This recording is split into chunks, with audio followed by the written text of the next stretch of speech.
लेकिन जो मेरी एक्सपर्टीज है वो है जियोपॉलिटिक्स में, फॉरेन अफेयर्स में और नेशनल सिक्योरिटी में। इसलिए मैं चुनाव के बारे में तो बात करूंगा, लेकिन देश के एक हिस्से के चुनाव के बारे में बात करूंगा। दोस्तों मैं बात कर रहा हूं जम्मू और कश्मीर की। किसने बोला कि तिरंगे को उठाने वाला, कंधा देने वाला कोई नहीं होगा कश्मीर में? किसने बोला कि बारूद के ढेर पे भारत बैठा है और अगर 370 से हट गया तो उसमें चिंगारी लगेगी, पूरे भारत में खूनी खून हो जाएगा, आग हो जाएगी? हमें शेर कश्मीर की बात करनी है, हमें शेख अब्दुल्ला की बात करनी है। ये कहते हैं हमें वो मुफ्ती साहब की बात करनी है जो इंडिया के होम मिनिस्टर थे और चीफ मिनिस्टर भी रह चुके हैं कश्मीर। हमें तो ये स्टोरियां सुनानी है लोगों को। वो कौन सी पॉलिटिकल पार्टी है जिसके अंदर, जिनको ये पता है कि ये हिजबुल मुजाहिदीन का है, ये जमात इस्लामी का? कौन सी पॉलिटिकल पार्टी है जिसके अंदर ये नहीं पता लगता कि ये बंदा इस पॉलिटिकल पार्टी का है, कल जमात इस्लामी का था, एक जमाने में हिजबुल मुजाहिदीन के लिए AK-47 लेके सड़क पार गया था? कौन सी पॉलिटिकल पार्टी है? मैंने किसी पाकिस्तानी का इस मामले में जवाब नहीं दिया। मेरा सिर्फ एक छोटा सा उनको आज जवाब है, बहुत छोटा सा, ठीक है? मेरा जवाब यह है कि तुम भारत के चुनाव छोड़ो। जय हिंद दोस्तों, मैं हूं मेजर गौरव आर्य और आप देख रहे हैं द चाणक्य डायलॉग्स। इस वीडियो को लाइक करिए, हमारे चैनल को सब्सक्राइब करिए, बेल आइकन दबाना बिल्कुल मत भूलिएगा। सबसे पहले तो मैं क्षमा मांगता हूं। मैं दोस्तों 4 दिन से रिकॉर्ड नहीं कर पा रहा, तबीयत काफी खराब थी, मैं हॉस्पिटलाइज हो गया था। बेहतर हूं और कोशिश करूंगा कि पूरी एनर्जी के साथ वापस आके आपके साथ मैं बातचीत करूं। और दोस्तों कल चुनाव हो गए और जिसको जितने वोट मिलने थे मिल गए। कई लोग ये कह रहे हैं कि मैटर अभी खत्म नहीं हुआ है, अभी काफी कुछ होना बाकी है। कल सिर्फ फेज 1 था, फेज 2 फेज 3 भी होगा। मुझे इतनी पॉलिटिक्स की समझ नहीं है दोस्तों। I am not a political commentator and I know very little about politics. लेकिन जो मेरी एक्सपर्टीज है वो है जियोपॉलिटिक्स में, फॉरेन अफेयर्स में और नेशनल सिक्योरिटी में। इसलिए मैं चुनाव के बारे में तो बात करूंगा, लेकिन देश के एक हिस्से के चुनाव के बारे में बात करूंगा। दोस्तों मैं बात कर रहा हूं जम्मू और कश्मीर की। और जम्मू और कश्मीर में जो हुआ वो मैं आपको डिटेल बताऊंगा, लेकिन महबूबा मुफ्ती और उमर अब्दुल्ला दोनों हार गए। मैं कई बार कहता था अपने प्रोग्राम में, और एक बार नहीं, मैंने 50 बार अपने प्रोग्राम में बोला है। और जब मैं कश्मीर जाता हूं लोग कहते हैं नहीं साहब आपको ऐसा नहीं कहना चाहिए। कुछ लोग कहते हैं नहीं मेजर साहब आप बिल्कुल ठीक कह रहे हैं। आज मैं प्रूव हो गया सच्चा। आप मेरे पुराने प्रोग्राम देख लीजिए जो मैंने रिकॉर्ड करे हैं। मैं बार बार कहता हूं इन दोनों को कोई पसंद नहीं करता, इन दोनों को कश्मीर में कोई पसंद नहीं। उमर अब्दुल्ला फिर भी ठीक है, उमर अब्दुल्ला फिर भी डिसेंट है। उमर अब्दुल्ला के जो वालिद साहब हैं वो तो खुदा ही बचाए उनसे। उमर अब्दुल्ला फिर थोड़ा सा ठीक है, मैं ये नहीं कह रहा बिल्कुल, थोड़ा सा। इन लोगों ने क्या करा ये जानने की जरूरत है दोस्तों। और क्योंकि हम चुनाव की बात कर रहे हैं, लोगों ने इनको वोट क्यों नहीं दिया? ये तो सबसे ज्यादा 370-35 के खिलाफ बोलते थे, इन द सेंस कि आपने क्यों हटा दिया, वापस लाओ, क्यों हटा दिया, वापस लाओ। खुल के फारूक अब्दुल्ला और महबूबा मुफ्ती, जबकि चुनाव कौन हारा है? उमर अब्दुल्ला। लेकिन मैं बात कर रहा हूं फारूक अब्दुल्ला की इस वक्त। ये सबसे ज्यादा कहते थे पाकिस्तान के साथ बात करो। किसने बोला कि तिरंगे को उठाने वाला, कंधा देने वाला कोई नहीं होगा कश्मीर में? किसने बोला कि बारूद के ढेर पे भारत बैठा है और अगर 370-35 से हट गया तो उसमें चिंगारी लगेगी, पूरे भारत में खूनी खून हो जाएगा, आग हो जाएगी? किसने बोला? इन दोनों ने बोला। मैंने कई बार यह भी बोला है कि बिना सिक्योरिटी के, बिना सुरक्षा के ये श्रीनगर में अपने घर से बाहर निकल के दिखा दें, मैं भाई साहब मूंछें उगाऊंगा और आपके सामने काट दूंगा। पहले उगाऊंगा फिर काट दूंगा। ऐसा क्यों है? ऐसा इसलिए है क्योंकि देखिए,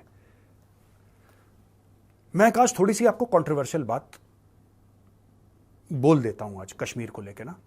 कई समय से हमारी कश्मीर के ऊपर बात नहीं हुई है और जो पाकिस्तानी भाई बहन देख रहे हैं वो भी समझ लें। कश्मीर में वेल्थ बहुत है, उसमें से काफी हद तक जो वेल्थ है वो लीगल है, यानी कि हलाल की कमाई की वेल्थ है, जैसा कि हर जगह होता है। और कुछ वेल्थ है कश्मीर की वो हराम की कमाई की है, जैसा हर जगह होता है। वो दिल्ली में भी होता है, उत्तर प्रदेश में भी होता है, तमिलनाडु में भी होता है, राजस्थान में भी होता है, पंजाब में भी होता है, हर जगह होता है। जैसा हर जगह होता है वैसा कश्मीर में। लेकिन कश्मीर की जो इलीगल वेल्थ है ना, उसकी स्टोरी कुछ और है दोस्तों। और उस इलीगल वेल्थ की स्टोरी ये है कि they were beneficiaries of terrorism in Kashmir. कई लोग हैं जिन्होंने बड़े बड़े रियल एस्टेट के प्रोजेक्ट लगा रखे हैं, कश्मीर के अंदर बड़ी बड़ी इन्वेस्टमेंट कर रखी हैं। कोई इनसे पूछे कि भाई तुम्हारे दादा के पास जब वो जाते थे उनके पास चाय पीने के लिए पैसे नहीं होते थे, तुम आज तारीख में अरबपति कैसे बन गए? मैं उनका नाम नहीं लूंगा क्योंकि मैं कंट्रोवर्सी क्रिएट नहीं करना चाहता। तुम्हारे पास तो कुछ नहीं था, तुम्हारे पास एक टूटा फूटा घर था। आज की तारीख में तुम्हारे पास होटल्स हैं, तुम्हारे पास ये है, तुम्हारे पास वो है, तुम बिल्कुल मर्सिडीज में घूम रहे हो। तुम्हारे पास कौन सी ऐसी सुख सुविधा नहीं है? ये पैसा आया कहां से? So there have been people, गलत लोग हर जगह होते हैं दोस्तों। मैं कश्मीरियों को पॉइंट आउट नहीं कर रहा। मैं उत्तर प्रदेश में रह रहा हूं, उत्तर प्रदेश में भी गलत लोग हैं, लेकिन गलती का पैसा किस तरीके से कमाया है? There have been beneficiaries of terrorism. और दोस्तों, टेररिज्म के दो बेनिफिशरीज मैं आपको बता दूं, महबूबा मुफ्ती का परिवार और फारूक अब्दुल्ला का परिवार। मैं फिर ये नहीं कह रहा कि इन दोनों परिवारों ने पैसा कमाया, मैं ये नहीं बोल रहा, बिल्कुल नहीं बोल रहा। ये कैसे बेनिफिशरीज हैं, ये समझने की जरूरत है। इन्होंने टेररिज्म का इस्तेमाल करके सेंट्रल गवर्नमेंट को डरा के रखा था, और ये जो हारे हैं ना कल, ये इसके पीछे भी कारण है। सबकी हार और सबकी जीत के बीच में कारण है। इनकी हार का सबसे बड़ा कारण क्या है, मैं आपको बताता हूं। कश्मीर के जो लोग हैं ना, ये लोग समझते थे बेवकूफ हैं। इनको ऐसा लगता था कि वो बेवकूफ हैं, वो तो मासूम है, उनको नहीं पता। हमें अपने बाप दादा की दुहाई देनी है, हमें शेर कश्मीर की बात करनी है, हमें शेख अब्दुल्ला की बात करनी है।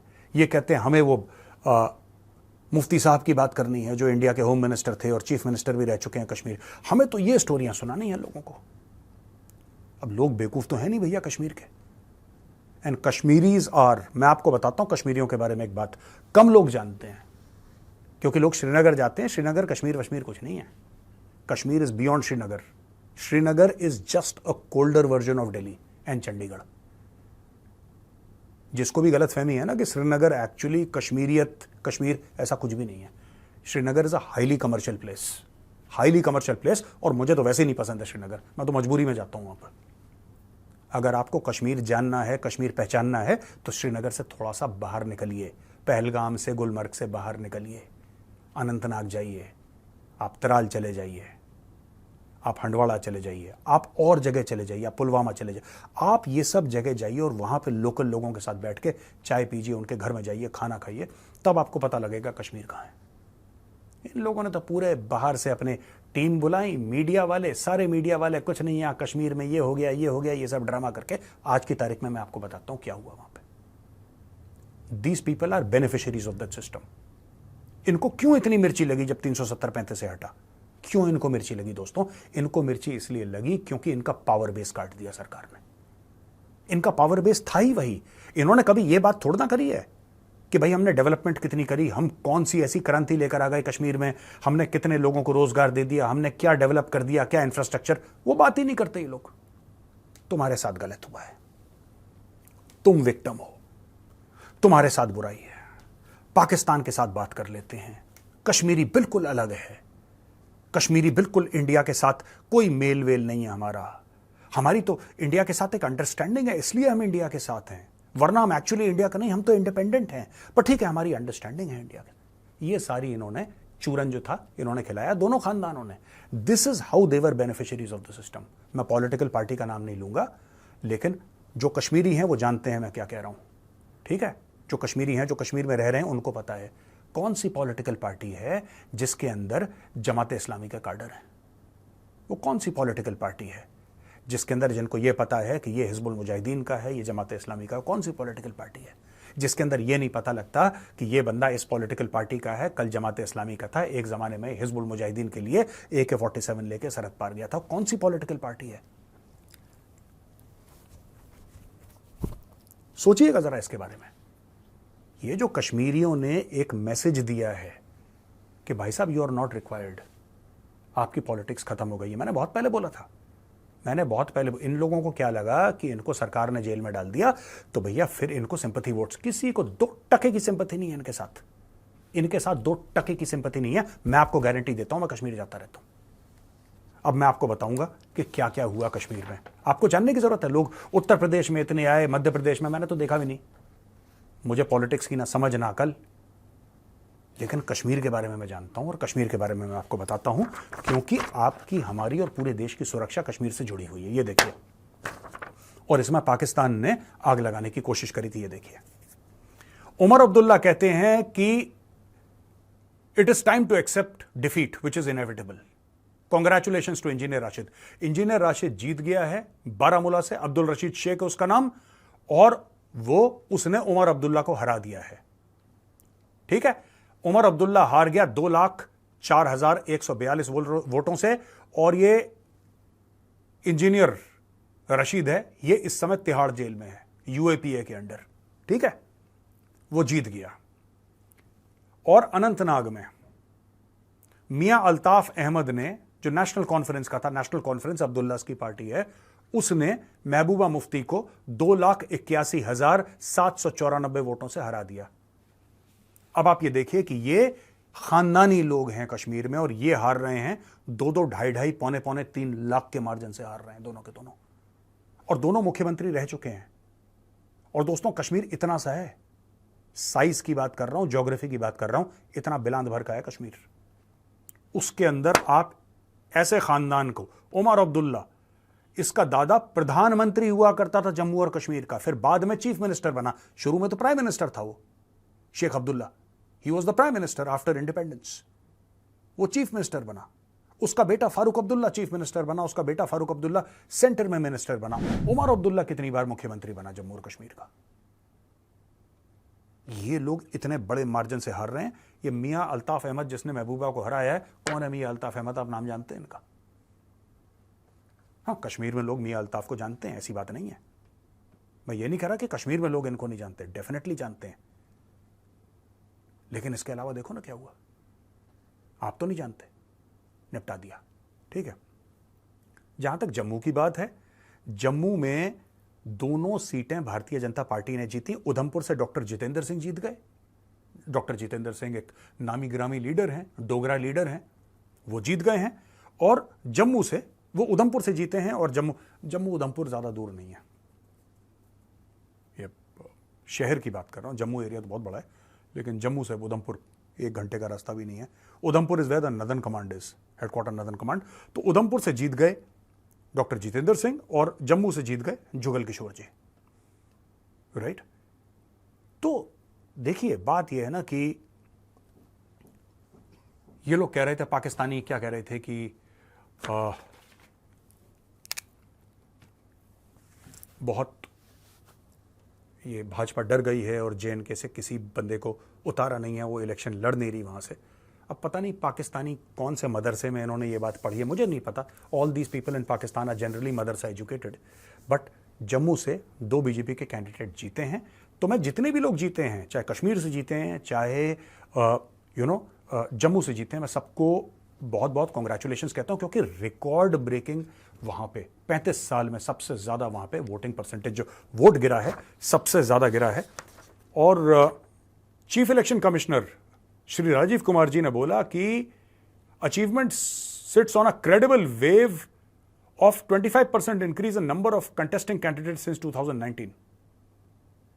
25% ज्यादा कैंडिडेट आए हैं, और जम्मू और कश्मीर ने एक रास्ता दिखा दिया दोस्तों। अब होगा क्या, मैं आपको बताता हूं ना, मैं और चीजें समझाता हूं। ये तो इलेक्शन हो गया। इसके पहले जो बड़ा इवेंट हुआ था जेएनके में, वो था G20, जो सरकार ने G20 कराई थी, और दुनिया भर के लोग वहां पे आए थे। अब वहां पे इलेक्शन हो गया, अब वहां के लोग जीत गए।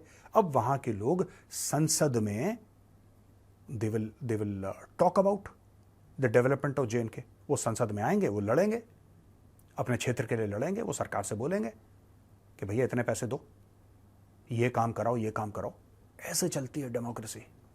ठीक है, मैं बहुत पाकिस्तानियों के मैसेज मुझे आए, कोई ट्वीट अपने भेज रहा है, कोई कुछ कह रहा है कि भारत के चुनाव में क्या हो रहा है, मोदी जी का ये फलाना, ये कश्मीर में ये। पाकिस्तानियों को राय देने की बहुत आदत है। मैंने किसी पाकिस्तानी का इस मामले में जवाब नहीं दिया। मेरा सिर्फ एक छोटा सा उनको आज जवाब है, बहुत छोटा सा। ठीक है, मेरा जवाब यह है कि तुम भारत के चुनाव छोड़ो, लीव आवर इलेक्शंस अलोन। अपना देखो, तुम्हारा जो सबसे पॉपुलर बंदा है ना पाकिस्तान में, सबसे पॉपुलर बंदा, उसको तुमने जेल में डाल दिया। अपने चुनाव देखो, अपने चुनाव देखो कि जो हारता है वो जेल जाता है या मारा जाता है। You are talking about Indian elections. लोग तारीफ कर रहे हैं इंडियन इलेक्शंस की, तारीफ कर रहे हैं। न्यूयॉर्क टाइम्स, वॉशिंगटन पोस्ट पागल हो गया, कह रहा है इतना बड़ा इलेक्शन कैसे कर लिया यार, how is it possible. The number of voters are more than the entire population of Europe and America combined. US और यूरोप की टोटल पॉपुलेशन कंबाइंड ज्यादा इंडियंस ने वोट कराया फ्लॉलेसली, टकाटक। चुनाव आ गए, लोगों ने एक्सेप्ट करा, एक दूसरे को कांग्रेचुलेट करा, कहानी खत्म। This is the maturity of Indian democracy. फिर मैं कह रहा हूं दोस्तों, मुझे इतनी ज्यादा समझ नहीं है चुनाव की, पॉलिटिकल समझ नहीं है मुझे, लेकिन हां ये बात कहूंगा कि मुझे जम्मू और कश्मीर के बारे में बड़ी खुशी हुई, बड़ी खुशी हुई। जो भी जीता है, चाहे मैं आपसे अग्री करता हूं, मैं आपसे डिसअग्री करता हूं, मैं आपसे डिसअग्री भी करता हूं, लेकिन फिर भी मैं आपको कांग्रेचुलेट करता हूं। Very well done. कश्मीर को इस चीज की जरूरत थी। 370 हटा, 35 से हटा, पहला स्टेप। G20 हुआ, दूसरा स्टेप। सक्सेसफुल लोकसभा चुनाव हुए, तीसरा स्टेप। ये जम्मू और कश्मीर का हैट्रिक है। तो दोस्तों वीडियो कैसा लगा? मैं जानता हूं थोड़ी सी एनर्जी कम है, अब बीमार था, एनर्जी आने में थोड़ा सा वक्त लगेगा, लेकिन कोशिश मैंने करी है। आज मैंने क्वेश्चन एंड आंसर्स नहीं लिए क्योंकि 3-4 दिन से कोई वीडियो हमारा ऐसा नहीं जा रहा था, फ्रेश वीडियो, तो क्वेश्चन आंसर्स है नहीं हमारे पास। तो कल से मैं क्वेश्चन आंसर्स लूंगा, लेकिन पूरी कोशिश करी, पूरी जान लगाई कि आपको ये वीडियो पसंद आए, और अगर पसंद आया हो तो इसको लाइक जरूर करिएगा, शेयर जरूर करिएगा, हमारे चैनल को सब्सक्राइब आप जरूर करिएगा। जय हिंद, वंदे मातरम, भारत माता की जय।